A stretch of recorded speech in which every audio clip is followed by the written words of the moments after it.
ሰላም የዴሊ ፎረም ቤተሰቦች፣ የዩናይትድ ኪንግደም ጠቅላይ ሚኒስትር ጄዲ ቫንስ የስደተኞች ወረራ በሚል የሰጡት አስተያየት ስህተት እንደሆነ እንደነገሯቸው ገለጹ። የዩናይትድ ኪንግደም ምክትል ጠቅላይ ሚኒስትር ዴቪድ ላሚ የአሜሪካው ምክትል ፕሬዚዳንት ጄዲ ቫንስ ሄንሪ ኖክ በተባለ ታዳጊ ግድያ ዙሪያ የሰጡት አስተያየት ስህተት እንደሆነም ነግረዋቸዋለሁ ብለዋል። ቫንስ የ18 ዓመቱ ብሪታንያዊ ተማሪ ግድያ በጅምላ ስደተኞች ወረራ እንደተፈጸመና ብቸኛው ምላሽ እውነታው ቁጣ ነው ብለዋል። ዴቪድ ላሚ ለቢቢሲ ከዴቪድ ቫንስ ጋር መነጋገራቸውንና ለምክትል ፕሬዚዳንት ግድያው ከጅምላ ስደት ጋር ምንም የሚያገናኘው ነገር የለም ብዬ ነግራቸዋለሁ ብለዋል። ተማሪዎቹ በመግደል የተጠረጠረው ቪክረም ዲውጋ የዘረኝነት ጥቃት እንደደረሰበትና ራሱን የመከላከል እርምጃ እንደወሰደ ተናግረዋል። የብሪታንያ ዜግነት ያለው ተጠርጣሪው የእድሜ ልክ እስራትም ተፈርዶበታል። ግድያው በተለይም በፖሊስ ጥበቃና የድምፅ አልባ መሳሪያ ሕግ ዙሪያ ከባድ ክርክር ያስነሳ ሲሆን የተቃውሞ ሰልፎችን ቀስቅሶ ነበር። አርብ ዕለትም የአሜሪካ ምክትል ፕሬዚዳንት ጄዲ ቫንስ በኤክስ ገጻቸው ላይ አሳዛኝ በማለት ታዳጊው ለስደተኞች ባይሆን ኖሮ በሕይወት ይቆይ ነበርም ብለዋል። ምክትል ፕሬዚዳንቱ አውሮፓውያን በስደተኞች ወረራ ጉዳይ ጠንከር ያለ እርምጃ መውሰድ እንዳለባቸው አሳስበዋል። ላም ከቢቢሲ ጋር ባደረጉት ቃለ ምልልስም ይህ የቫንስ አስተያየት በተመለከተ መነጋገራቸውን ገልጸዋል። የፓኪስታን የሀገር ውስጥ ጉዳይ ሚኒስትር ለጠቅላይ መሪው ሙጅተባ ሚኒ የተላከ መልእክት ይዘው ቴህራን መግባታቸው ተነግሯል። የኢራን ውጭ ጉዳይ ሚኒስትር ከፓኪስታን የአገር ውስጥ ጉዳይ ሚኒስትር ሞሃኒ ናቃቪ ጋር በቴህራን ተገናኝተው ተወያይተዋል። የፓኪስታኑ ከፍተኛ ባለስልጣን ቴህራን የደረሱት ቅዳሜ ምሽት መሆኑንም ተነግሯል። እንደ ኢራን መገናኛ ብዙሃን ዘገባ ከሆነ የፓኪስታን ሀገር ውስጥ ጉዳይ ሚኒስትር ወደ ቴህራን የመጡት ከፓኪስታን ጠቅላይ ሚኒስትር ለጠቅላይ መሪው ሙጅተባ ሚኒ የተላከ መልእክት ለማድረስም ነው። የፓኪስታን ቴህራን የደረሱት በኢራንና በአሜሪካ መካከል የሚካሄደውን የሰላም ድርድር በተስተጓጎለበት በዚህ ወቅት ነው። እንደ ታሲም የዜና ወኪል ዘገባ ናቃቪ በርካታ የኢራን ባለስልጣናት አግኝተው ይወያያሉ ተብሎ ይጠበቃል። የፓኪስታን ምንጮች ለዓለም አቀፍ የዜና ወኪሎች ከሚኒስትሩ ጋር ጉዞ አስቀድሞ በቴህራንና ዋሽንግተን መካከል ስላለው አዲስ የሰላም እቅድ ይወያያሉ ሲሉም ነው የተናገሩት። ምንጮቹ አክለውም አዲስ እቅዱ በሁለቱ ሀገራት መካከል የተስተጓጎለውን የድርድር ለማስቀጠልና በሁለቱ ተደራዳሪ ወገኖች መካከል መግባባት እንዲፈጠር ለማድረግ መፍትሄ የሚያስቀምጣሉ ተብሏል። በኢራንና አሜሪካ መካከል ጦርነት የካቲት 21 2018 ከተቀሰቀሰ ወዲህ ፓኪስታን አደራዳሪ በመሆንም እየሰራች ነው። ሰሜን ኮሪያ የኒኩሌር ፕሮግራሟ በፍጹም ለድርድር እንደማታቀርብ አስታወቀች።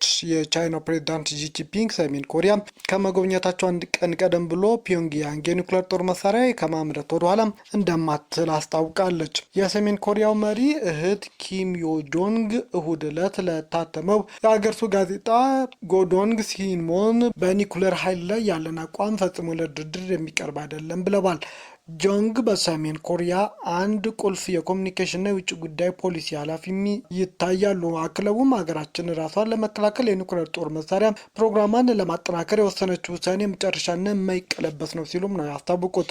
ሰሜን ኮሪያ የመጀመሪያ የኒኩሌር ሙከራ ይፋ ያደረገችው በ2006 ሲሆን በ2023 ደግሞ በህገ መንግስት ላይ ራሷን እንደ ኒኩሌር ኃይል አገር አስቀምጣለች። በዚህ ሳምንትም መጀመሪያ ላይ ዩራኒየም ጦር መሳሪያ ለማምረት በሚያስችል ደረጃ የሚያብላላ አዲስ ተቋም ይፋ አድርጋለች። ሰሜን ኮሪያ ኪም ስፍራውን የጎበኙ ሲሆን የሀገሪቱ የኒኩሌር ጦር መሳሪያ ብዛትም በከፍተኛ ሁኔታ መጨመር እየታየበት እንደሆነም ተነግሯል። ኪም ስፍራውን የጎበኙት ሲሆን ተንታኞች አዲሱ የኒኩሌር ተቋም ኪም እና ዢ በሚኖራቸው ድርድር ላይ አቅም ይፈጥራል ሲሉም ነው የተናገሩት። ኪም ሌላ የጦር መሳሪያ ማምረት ጉብኝታቸው የሀገሪቱ የሚሳኤል ማምረት አቅም በሚቀጥሉት 5 ዓመታት በእጥፍ እንዲያደግ ማዘዛቸውንም የሀገር ውስጥ መገናኛ ብዙኃን አስታውቀዋል።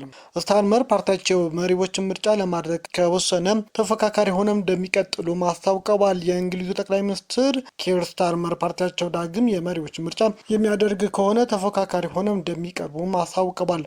ጠቅላይ ሚኒስትሩና አጋሮቻቸው የመሪዎች ምርጫ የሚካሄድ ከሆነ ተፎካካሪ ሆነው እንደሚቀርቡ የተናገሩ ቢሆንም ሌሎች ግን ምንም ማድረግ እንዳለባቸው ለመወሰን አሁንም ገና ነው ሲሉም ጥርጣሬያቸውን ገልጸዋል።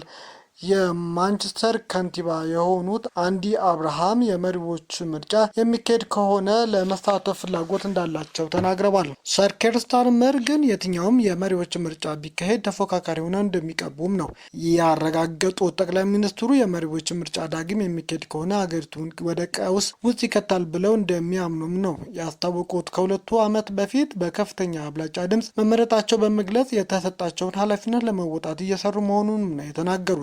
ጠቅላይ ሚኒስትሩ ከስልጣናቸው እንዲለቁ ከሌሎች ጋር በመሆን እየጠየቁ የሚገኙት የጤና ሚኒስትሩና የማንቸስተር ከንቲባ ባሉበት በአሁኑ ወቅት ሌበር ፓርቲ ዳግም የመሪዎች ምርጫ ሊያካሄድ ይችላል የሚል አሉባልታዎች በመናፈስ ላይ ናቸው። በቀጣይ መሪ ላይ የሚኖረው ሁኔታ ለመወሰን የሚቻለው እንደ አውሮፓውያን አቆጣጠር በሰኔ 18 ከሚካሄደው የማሟያ ምርጫ በኋላም ነው። በዚህም የምርጫ የማንቸስተር ከንቲባ አንዲ በርሃም ሌበር ፓርቲ ለመምራት መወዳደር የሚፈልጉ ከሆነ ማሸነፍ ይኖርባቸዋል።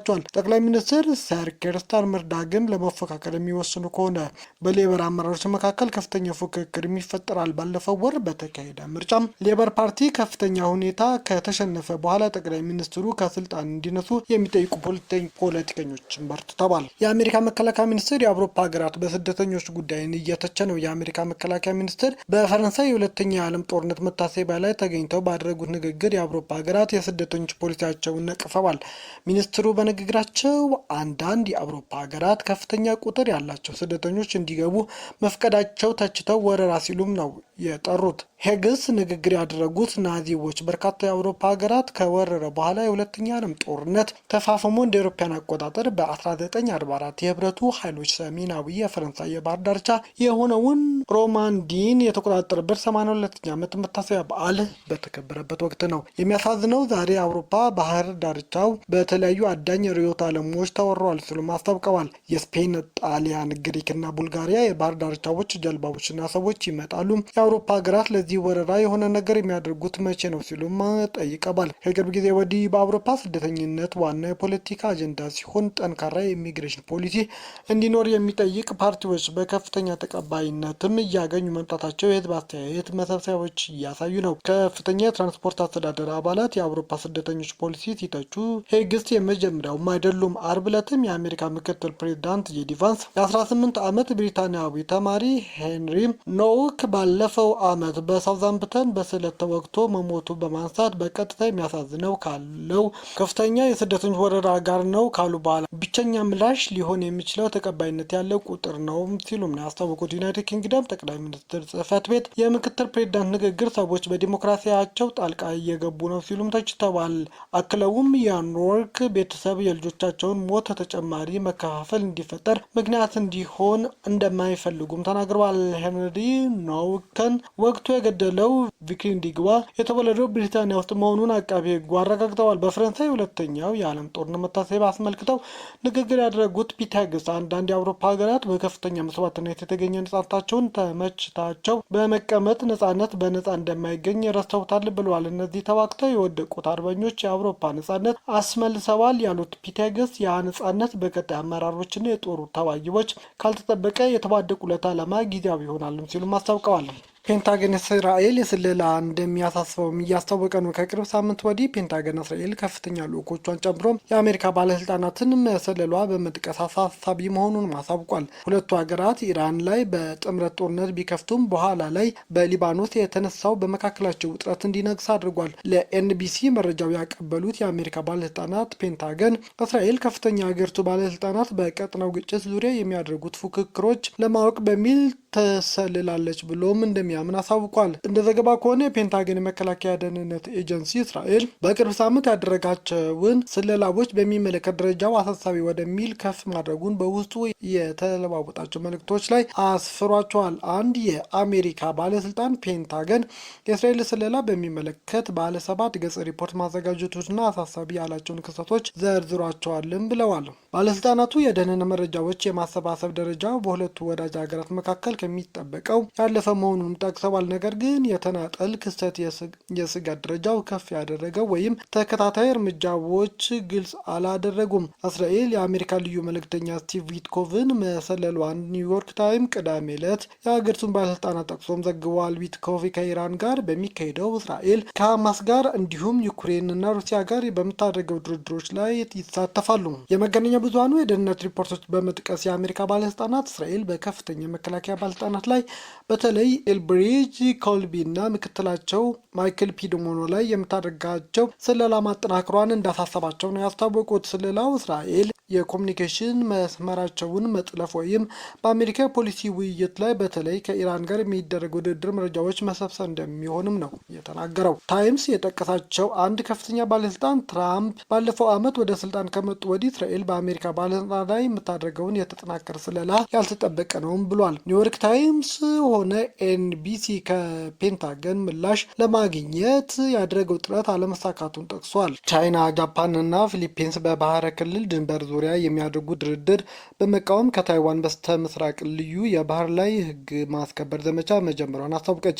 ቻይና ራሷን በምታስተዳድረው ታይዋን ላይ ሉዓላዊ መብት እንዳላት የምታምን ሲሆን የሁለቱ ሀገራት የድንበር መካለል ድርድር የሉዓላዊነት መብቷን የሚጥስ ነው ስትል አውግዛለች። የቻይና ትራንስፖርት ሚኒስትር አካባቢው ባለስልጣናት ጋር በመተባበር ይህንን ዘመቻ ቅዳሜ ዕለት መጀመሯን የሀገሪቱ የዜና ወኪል ሺንዋ ዘግቧል። የዘመቻው ዋና ዓላማ ቻይና በባህር ክልሉ ያላትን የአስተዳደርና የህግ ማስከበር ስልጣን ሙሉ በሙሉ ተግባራዊ ለማድረግ እንዲሁም ብሔራዊ መብቶቿና ጥቅሞቿን ለማስጠበቅ መሆኑን ዘገባው አመልክቷል። ይህ የቻይና እርምጃ የመጣውም የጃፓኑ ጠቅላይ ሚኒስትር ሳናኤ ታካይቺ እናም የፊሊፒንሱ ፕሬዚዳንት ፈርዲናንድ ማርኮስ ጁኒየር በቶኪዮ ባደረጉት ስብሰባ በየራሳቸው ልዩ የኢኮኖሚ ቀጠናና አህጉራዊ መደራደሪያዎች ላይ የባህር ድንበር ማካለል ድርድር መጀመራቸውን ይፋ ማድረጋቸው ተከትሎ ነው። የቻይና ውጭ ጉዳይ ሚኒስቴር ቃል አቀባይ ማኦ ኒያንግ ይህንን ውሳኔ አጥብቀው ተቃውመዋል። ቃል አቀባዩ ጃፓንና ፊሊፒንስ ድንበር ሊያካልሉ ያሰቡት የባህር ክልል ከታይዋን በስተ ምስራቅ የሚገኝና በቤጂንግ የራሷን ልዩ የኢኮኖሚ ቀጠና አድርጋ የምትቆጣጠረው መሆኑን አስረድተዋል። ከታይዋን በስተ ምስራቅ በሚገኝ የባህር ክልል የሚደረግ ማንኛውም የድንበር ማካለል ድርድር ቻይናን ማሳተፍ አለበት ያሉት ቃል አቀባይዋም ሁለቱ ሀገራት ቤጂንግን ገለል በማድረግ ዓለም አቀፍ ሕግን ጥሰዋል ሲሉም ከሰዋል። በሌላ በኩል ታይምስ ድርድሩ በሚካሄድበት አካባቢ የራሷ መብትና ጥቅም እንዳላት በመግለጽ ቶኪዮ እና ማኒላ ከእርሷ ጋር እንዲመካከሩ ማሳስባለች። የጃፓን ካቢኔ ዋና ጸሐፊ ሚኖሩ ኪሃን ግን በጃፓንና ፊሊፒንስ መካከል የሚደረሰው ማንኛውም ስምምነት በሶስተኛ ወገን ላይ ህጋዊ አስገዳጅነት እንደማይኖረው ገልጸዋል። ታይዋን ዓለም አቀፍ ሕግን ይጥሳል ላለችው የቻይና ዘመቻ ተገቢውን ምላሽ ለመስጠት ቢያንስ ከዋናዋ የቻይና ግዛት ዚያመን ወደብ የተነሳ 4 የቻይና መንግስት መርከቦች በቅርበት እየተከታተለች መሆኑን አስታውቃለች። ቻይና ታይዋንን እንደ ራሷ ግዛት የምትቆጥራት ሲሆን ፕሬዚዳንት ሺ ጂንፒንግ ሀገሪቱ ዳግም ለመቀላቀል የኃይል እርምጃን ከመጠቀም ወደ ኋላ እንደማይሉም በተደጋጋሚ ገልጸዋል። በቻይናና ጃፓን መካከል በታይዋን ጉዳይ ያለው ውጥረት እንደ አውሮፓውያን አቆጣጠር ከህዳር 25 ጀምሮ እየተባባሰም የመጣ ሲሆን በወቅቱ የጃፓኑ ጠቅላይ ሚኒስትር ታካይቺ ቻይና ታይዋንን ለመቆጣጠር የምታደርገው ሙከራ ወታደራዊ ጣልቃ ገብነትን ሊያስከትል ይችላል ሲሉ ማስጠንቀቀዋል። ቻይና በበኩሏ ጠቅላይ ሚኒስትሯ የታይዋን ጉዳይ ለህልውና አስጊ ሁኔታ አድርገው በማቅረብ የመጀመሪያዋን የጃፓን መሪ ናቸው ስትልም የከሰሰች ሲሆን ይህ ትርክ በታሪክ የጃፓን ወታደራዊ ኃይል የጥቃት ዘመቻ ለመክፈት የሚጠቀምበትን ተመራጭ ስልት ነው ሲሉም ነበር ያሳወቁት። ቤተሰቦቻችን ዜናዎቻችን ከወደዳችሁ ላይክ አድርጉ፣ ለሌሎች ተደራሽ እንዲሆንም ሼር አድርጉ። አዲስ የሆናችሁ ደግሞ ሰብስክራይብ በማድረግ ቤተሰብ ይሁኑ። ሰናይ ጊዜ